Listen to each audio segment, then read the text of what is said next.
That would be a good thing to have. I think we're going to see if Temple Storm is second pick and they're forced with the decision of banning Zeratul or not. I think Temple Storm will ban out Zagara instead. But we'll see. I didn't think that the Zeratul play was bad, but it didn't strike me as very scary. It didn't strike me as scary except for the Void Prisons. Void Prisons were very much were exactly what they needed to be. True. But I wasn't afraid of the Zeratul picking off my melee assassins if I was Zevran. Yeah, no, it was up against Johanna and Bird. And that's rough. Well, that's true. That's definitely rough with the blinds. And there were so many times where he almost got picked off. Like, so many times where Jaina would just turn on him. Yeah. And if the numbing blast was like a frame second, he was done. Actually, they had double blinds, didn't they? Yeah, they had Lily and Johanna. Yeah, that's good response. Either way, makes it tough. So perhaps it's a little bit biased from that sense. That's true. That's true. Basically, probably a very difficult composition to work against. So we'll see. We have one team readied up in this draft. Like we mentioned, Cursed Hollow. There we go. Falstad, who knows? Zagara, I think, is quite strong in this map. You mentioned Zeratul. Unlikely to see Asmodan play. Could happen, but it's unlikely. All right, well, we'll find out if Zeratul does end up getting banned here on the first game of the upper bracket finals. Cole opening up with Zagara. This actually makes Zeratul ban a little bit more likely. They're taking that mob potential away from Temple Storm, guaranteed, and they might just say these two zoning tools are a little bit too valuable. They might actually go for the Zeratul ban. Thinking Leoric. It's like a it's like a 25% chance right now. We got 4 options. There's a 50% chance one of us is right. Damn. Jaina or Kilthas would be the other of the 5.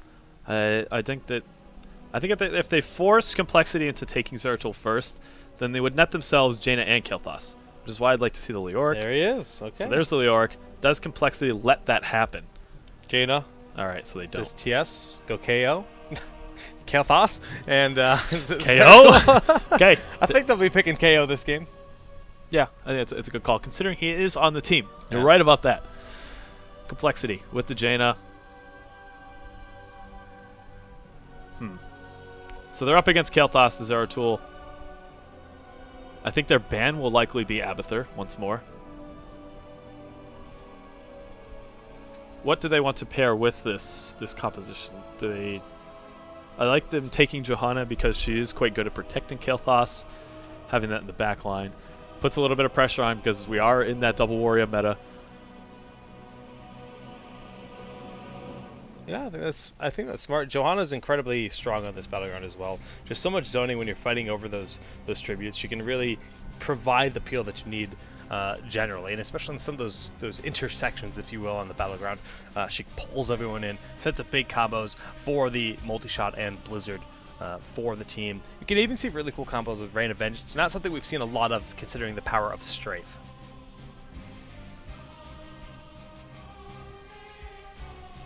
Thinking about this ban a little bit. They could put a little bit of pressure on with the Warriors. Taking out Asmodan. Yeah, they just want to deny that late game power that could exist between Johanna and Asmo for Complexity. They already have Kael'thas on their team. It's just kind of a respect ban for that similar late game strength. So they're planning for the late game in every aspect right now. Complexity will probably ban out Abathur. Yeah. I can't imagine what else it would be. Abathur is very strong. They can put a bit of pressure on the warrior pick. That would be my next bet. Considering the warrior pool that exists in the current meta, I don't know if I like that as much be as options, I think. the Abathur ban. I think for Zebo. Okay. I mean, if we're talking late game poke, Zebo that would be the ultimate. Yeah. So to grab the 3 of those. Makes sense. But I think Abathur fills those shoes well enough. Especially sitting on the head of Zeratul, who's going to be doesn't even have feet, face. but he's filling those shoes. Shules, there we go, got it. Shules and ghouls. If they pick Arthas. No spooky skeletons here, though. Banned So out. sad.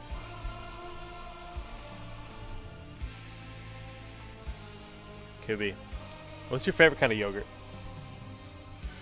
What is my favorite kind of yogurt? Yeah. I would have told you strawberry like 2 months ago, but now I think I'm feeling the vanilla. Oh, he's Works feeling well the with that vanilla. granola. He's been burnt out on the strawberries. He knows it's summer season. He's been gorging the strawberry fields on his weekends, and he's just had too much. He's got to go full vanilla. This is quite the tale you're weaving. take the Tassadar to deal with the, or at least deny the potential to deal with the Zeratul. Could have been one of the final picks for complexity. Are they going to go for their warrior now? No, they're going to take the Uther. Uthis. TS. Uthis. They love their Uthis. He's a pretty nice dude. He's got a beard that's inferior to Dunk Train's. There's a lot of nice aspects to him. His beard's too gray for that. Look at that. Dunk Train is going to be like the best old dude with a beard like that. He's going to look awesome when he's like 75 years old. Very obscure. I like it though. I can't argue with it. Can't argue with it. So we see the Rhaegar. I think this makes a lot of sense considering Kael'thas. There's a lot to heal up against that. Final pick. Are they going for damage or are they going for that double warrior? Could take Muradin. Go with this. I expect Muradin here. Too strong on this battleground. So good for getting into those tribute fights, getting out if needed. They've got a nice back line. Even I'd be fine with Anubarak as well. Ooh, Artho. Okay. Can't knock that the full slow style. This is like a no real hard initiate. This should be an army. Sindragosa helps, but like these are march in. I expect you have army, honestly. There's not the same kind of follow-up with Sindragosa. It could be very good with Jaina and Johanna. And Strafe. Alright, I lied. There's a follow-up. Slowly goes through the roster. Oh, this is sounding like less and less of a good call. So I still think it will be army, though. Okay. Just for sustained purposes, fighting over those long fights makes it so hard to take him out, and they will go for Muradin as their warrior. Can be a bit risky. I wonder, at even levels, past 16, does an ignited flame strike instant kill the ghouls? Does it? I wonder. I don't know. Yeah, that's a good Kubi's question. It's not really a Kubi's question, just a question. That's just a question. Knowledge. The knowledge. That's I mean that can play a factor into whether you take that. Dumb. No, I'm getting like a no like. Like what are you that's talking like about? You're silly, man. Like what is this? They have way more health than that. I don't know. That's what he's giving me the no. Blizzard employees are so mean to us. They are. Are they?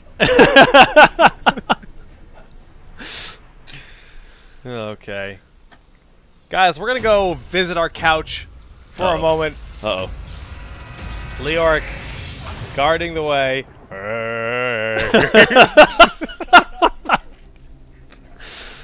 Oh, boy. No girls allowed. Jake, Just get out of here. Get them out of here. We're going in to Cursed Hollow for game one of the... This is winners finals for the Kings of the Storm. A lot of seeding points on the line. Team that wins this series is going to be in that top 2 spot. More importantly, I think there's a lot on the line for complexity. They haven't had, for a time, they were top 2, falling down to maybe top 3, usually getting into that 3rd spot. But lately, especially since July Open and forward, they haven't really had too much success. So I think they're looking to have another good performance, and this is, they're already that top 3. This could be it. Yeah, but complexity, they have an uphill battle to climb versus composition of Tempo Storm. Trummel on Jaina. Caterpillar are going to be playing Arthas Jaximus on Johanna. Blinks will be playing Rhaegar, and rounding up the team is Hans on Vala. On the right side of the map, Tempo Storm, with a bit of a dicey semifinal series. They ended up battling back, taking a 2-1 victory over Blaze. We're going to have Arthalon on Kael'thas, Dreadnought on Uther, Soldier playing Muradin, Zuna on the Zeratul, and KO on Tassadar. I had to go through them like, which one didn't I mention? Pop that Oracle, get that vision for the team. He's a race car riding a tiger. He could be an airplane, but he decides not today. Really just the truest definition of a transformer. Riding a tiger, yeah, that's what they all do. Mm-hmm. I saw the movie. Either team looking to try to get some semblance of a party bush, put some pressure on the top lane. Actually, no one in the top lane thus far. Zuna rotating up along with Kael'thas. He's going to walk right by them. Shh, don't tell anybody. Yeah, the blind is That flame strike, though, that kind of reveals him. He's got to back out. Interesting. Interesting. So, fairly passive first minute of this game thus far. None of these party bushes being quite successful. You're going to leave Jaximus up in this top lane to soak by himself. Yeah, but there's a big rotation coming up. The nice Stormbolt does go and grab the last follow-up, and that is going to be a dead Johanna. Condemned trying to buy some time, but the body block on point will be enough for the takedown. That was a lot closer than I thought it would be. No. I thought that was should have been a pretty clean victory, but Johanna lives again. The rotation from Caterpillar just to make sure they don't miss any of that soak. And they're looking for this classic rotation style. The Blizzard is thrown down, but Zuna is going to put some damage down. Arthlon follows up with a very nice flame strike. And they're going to go for a 2 for nothing. Oh, the Howling Blast gets the takedown. That is something we don't see a lot of. Zuna overstayed his welcome. You saw him a bit of hesitation. Can I stay? Can I not? Well, the answer was no, Zuna, because you fell. Should I stay or should I go? Do you know that song, Jake? Yeah, You did it once. Who sang it? Larry Bird. What? That's you throw these things at me that I literally cannot respond to. What do I say to that? Heavy rotation of the bottom lane. Tempo Storm looking to continue to apply some early game pressure, and they're baiting Hans out with KO's rotation. And the stun is just before the wall. They're able to get that without piercing bolt. Has to time that before he passes through the wall. Well done once more for Tempo Storm. They take this 3-for-1 takedown, early lead, giving them about a half level of experience. But they're just looking to have that map presence before the first tribute spawns. And once more, look at this. The body block should be on point enough to get Blinks out. He gets the self-heal. And that's it once more. They got to back out now, though. Wait, no, there's no ammunition on the tower. I'm almost surprised they didn't. 4 takedowns. Yeah. Massive rotations. They've already applied a lot of structural pressure. Arthlon getting incredibly low at the top lane, but no takedown for them. So that's, again, just a favorable situation for Tempo Storm since he did live. Flame Strike just keeping this lane pushed out the best he can. And yeah, sure, the Flashlight can apply a little bit more light pressure, but once we do have Dreadnought arrive, he's got plenty of mana for those heals. I like to call the Not Hearth back here, just making sure he soaks. Very late tribute popping up. Gravity Lapse going out, going to connect there with Johanna. That's yet another takedown on what is considered to be the tankiest warrior in the game. Tempo Storm warmed up. They woke up after that last series, how close it was, but they have an early game that is not something they aren't capable of, but that we don't usually see. Usually it's the other teams that are bringing a lot of pressure in the early game, and Tempo Storm responds with a solid mid to late game with the rotations. But having early starts for this, not a good sign at all for Complexity. No, this is scary. They're playing incredibly aggressive. They're in the face of Complexity. It's almost like they're mad. Kubi, are they mad? Are they mad at us? Dad's angry. Dad's angry. Tempo Dad. Uh-oh. Arthlon, though, will be caught out of position here. The Howling Blast going to be a little bit late, so he might be able to get out of the situation, actually. And yeah, he's going to be fine. Could have been a little bit more of a snap call, get that a bit further from the wall, then allowing them to body block for the takedown. It isn't for a lack of trying that Complexity doesn't have this presence in the early game. We've seen a lot of attempts at these roam party bushes between Trumbull and Caterpillar, but they just haven't been able to catch any members of Tempo Storm out of position. Meanwhile, on the other side, Zuna is going to go for that very late body block. Jaximus getting the globe and the Iron Skin off at the last second. We'll keep him alive. Good juke by Zuna, kind of predicting the path. He did go straight down instead. Gonna Hearth, second tribute of the game, spawning here. Tempo probably just gonna try to stall it out until Zuna gets back, but they do lose Kael'thas in the top lane. Trumbull with a nice 1v1 pickup. It's going to get them quite a bit more experience. That will do a lot to even it out. Yeah. And Tassadar is going to have to self-shield. Responding with a vengeance right now is Complexity. You know, nearly getting Zuna earlier. They have that top lane soak, forcing Dreadnought to actually rotate. And this tribute will be stalled out. Soldier in the front line, but they still don't have the support of Dreadnought, and Arthlon just slowly making his way back. They heard the caster cries. Said, yes, we do need to step up our early game because we know the looming presence of the level 16 Kael'thas it's there. Now, experience is dead even as a result. Nice plays there by Jaina once again. Zuna. Just don't move. Their vision is based on movement. Team of T-Rexes. That is Complexity. Cattle will be the first T-Rex to go down. KO in the back line. Going to go to the Dimensional Warp to fall away, but Zeratul has fallen in battle 1 for 1. They were able to collect that tribute. Yeah, what a silly engagement. It was kind of fun to watch. What did Kel'Thas just yell? Something about toilet paper. I have no idea. Kubi. What? I don't speak Blood Elf. Oh my goodness. He talks about like ice cream sandwiches sometimes. He has a very weird sense of what is important in battle, if that's what he's talking about. It's summertime, always for him. He's a Sunstrider. I'm sure he loves okay, ice I'll cream. give it to you. How could he not? Who doesn't really like an ice cream sandwich? Lactose intolerance people. Just take the wind out of my sails, Jake. I was actually really excited to talk about ice cream sandwiches for a bit there. And just like, there's actually a whole group of people out there that are probably really angry that you're mentioning this. But Well, maybe that's they good. can have almond ice cream sandwiches. That's delicious, actually. Have you ever had almond ice cream? No. That sounds... It's really good. Is it just made with almond milk, or does it taste like almonds? It tastes like almond milk. Oh. I don't think I've ever had almonds. Really good. All right, hold on this tribute. Really important for Temple Storm. Howling Blast going in. The Dwarf Toss to peel there for Arthlon in the backline, but heroics are available from both teams. Soldier taking a ton of damage. Will need that Divine Shield to back on out and kind of reposition himself, but the Howling Blast will say no. BP trying to buy time, but it's not enough for Tassadar. But the Flame Strike not going to be applying enough damage to actually miss time, dropping that Void Prison by Zuna. Almost a really fantastic, but yes, Zuna is going to follow. Wasn't quite able to save the teammate, that being KO, on the Tassadar. They're going to get that full retreat. They will collect the first tribute of the game for Complexity. And pretty good turnaround. Yeah, that was a great fight for them. I mean, the level 10, they showed their prowess here in this game. So let's take a little bit of a closer look at those heroics. Oh, that's Jake, if you'd be so kind as to pull up the town screen. There we go.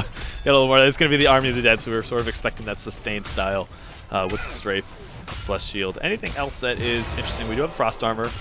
That's a direct counter talent pickup for the Zeratul. Yeah. Muradin is going for the Avatar, the Phoenix. Okay. About what we would expect to see all around. KO is incredibly low here in the back line. We can see the pressure has been put on, but he's able to tap the well, kind of get himself back into a healthy footing. At this point in time, what looked like an incredibly strong start to the game from Tempo Storm is really evened out, but they're still at curse point with this tribute. Complexity going to put a strong presence here to try to deny that. Okay. This does still continue to put pressure on because of the strong early game that Tempo Storm was putting out. Oracle getting eyes on Blink's cattle, showing their location. Zuna rotating around as that Zeratul. He's going to be looking towards the back line. A nice gravity lapse there, just securing a bit of a lift onto Hans, but no real cooldowns used quite yet. The final heroic now just came off cooldown. That's Void Prison. That's the big setup. Zuna probably looking to flank around to get to that back line. Want to lock out a few targets. Ideally, you pull the warriors out and get your damage dealers into that back line to put some pressure on. Not the easiest of things to execute. No. You can see Zuna dancing around with that position. I like the zoning from Blinks with that. The Ancestral did get stopped by the Void Prison, and they did get the takedown in ample time, and they're moving for Trummel in the backline. Will get blown up, trying to flank, not paying off today. The Dwarf Toss in, going for Hans. That's the target. Can they secure the takedown? Beautiful Condemn, buying time. Hans will escape. Jackson is not so lucky. The through the wall, and Zuna blinks in for the kill. Okay, takes a cleans up for a 4-0 victory. That will secure the curse for Temple Storm. They're going to move in to try to get the most amount of damage possible onto these keeps. Continue to extend that experience lead.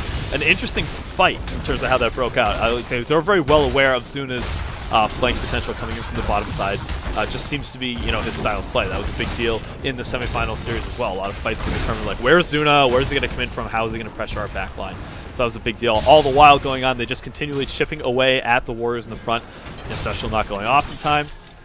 Boom, that just turns into Kael'thas throwing down that Phoenix in a full retreat from Complexity, and they're just able to get a lot of good stuff. Oh, Shrink Ray with Arthlon rotating around the beautiful ice block, but it's not going to be enough with this 4-man pressure. Ancestral, though, will actually keep him standing, and now suddenly it's Zeratul that's overextended. Could end up falling here. Howling Blast locking down Uther. Zeratul makes it over the wall with a sliver of health, but Kael'thas ends up falling. They both make it over the wall. That was a great retreat, and he held onto that blink for just the last moment.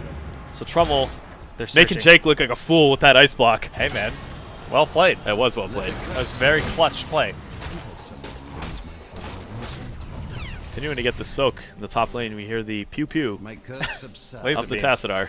All things considered, the curse really didn't do much. They got a lot of kills. The experience, yes, about a level ahead at this point in time. But both teams will be able to pick up a boss. Complexity still in this game in every way. Yeah, it was a good defense.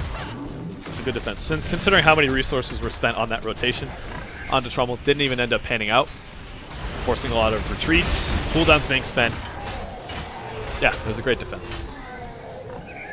All right, well, at this point in time, we do see the bosses being collected on both teams. This guy here, he's kind of just smacking away, slapping at these towers. They will end up going down. Forge will fall without defense. Zeratul looks like he wants to assist or potentially pressure Trummel. Showing himself in the middle lane, the boss of Tempo Storm has a much weaker keep as its opponent. This is a tough call to make. Do you aggress or do you defend? And considering the late game that Tempo Storm has, I think a lot of it came down to the health of that fort. But you want to do everything in your power to put pressure on Tempo Storm. And if that means you try to force a fight before level 16 hits so that you can get a keep, maybe that's the better call to make. It's hard to say. They're going to lose the fort either way, traded forts. But Tempo Storm is now hitting that level 16. They have the Flamethrower Ignite. The Benediction. Yeah. And that's big. That's the Stone big story. This is so much more potential, like the double stun, the double heal. Zeratul is much harder to eliminate. Tassadar, good luck killing him with Dimensional Warp. The 16 is around the corner for Complexity, and they will get much more powerful as well.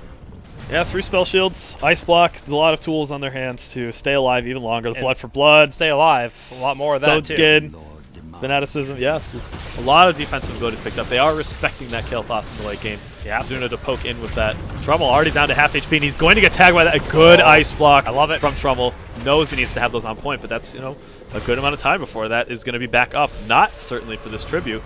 And that means we're going to see a lot more careful positioning for Trummel in that back line. 50-second cooldown. He is now that priority target. Jackson's not far away. Ooh, Trummel going for Zuna the flank. Might not realize that he's right here. This is a beautiful positioning, but he's starting to look around. Where is that Jaina?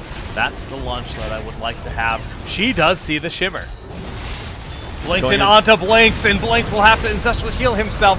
Oh, beautiful Divine Shield keeping Zeratul alive, but Void Prison to stall out time. But the damage from Kael'thas is severe. Too much time was spent in that Phoenix. That is really what is forcing back the threat of that Flame Strike going down. Pressure from Zuna with this flank. The Water Elemental doing its best to contest this, but we are going to have tributes tied up 1-1. A little bit of pressure in the top lane. Bottom lane also from either side of the Giants. These Stone Bros, as Gesture called them, just having a field day. Where do they get all those rocks? How do they carry that many rocks? Don't you see the little treasure thing on their side? It's magical? Yeah. It's like a Harry Potter tent? Yeah, sure. You open it up and it's just like a portal. They reach in and they got rocks. Hot potatoes, whatever you want to call them. Hot potatoes. They look like the worst potatoes I would ever consider eating. Not if you're a stone bro, man. Not if you're a stone bro. Excellent. Sickest analysis NA on Stone Bros. We're in there. All right, so a lot of flanking that's going on in these fights. I like the really keen positioning that we're seeing from Zuna, from Trummel.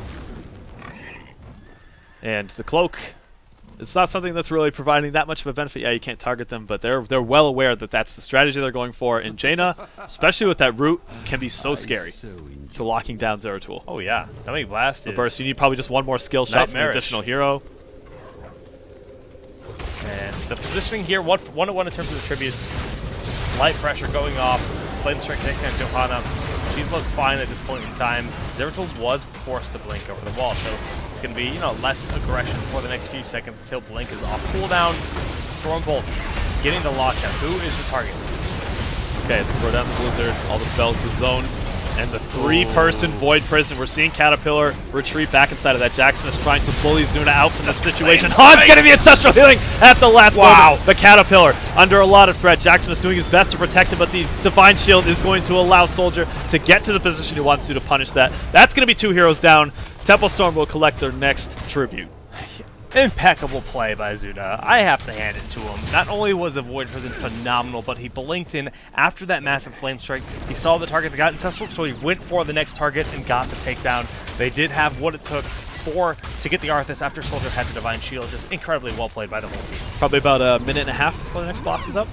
Sounds about right. Let's take a look. 15 oh, no. seconds. Not even. And then Not 30. even. Way off. Caster timekeeping. Also a thing. Can't do it. Looking to collect the Giants, but this is going to be the next contention point with a couple heroes down. Temple Storm is looking to put the pressure on here. Starting on these bruisers, we do see the Oracle just providing all the vision they need to just guarantee that they are perfectly safe in doing this, grabbing that pack of bruisers. Do they go for the boss after this? It's a bit of a risk. Yeah, they did spend the small advantage they had time-wise on taking the bruisers, looking for the advantage. We see the Giants are being pinged, so I don't think they're going to go for the boss. Not yet, at least. Next tribute popping up next 15 seconds.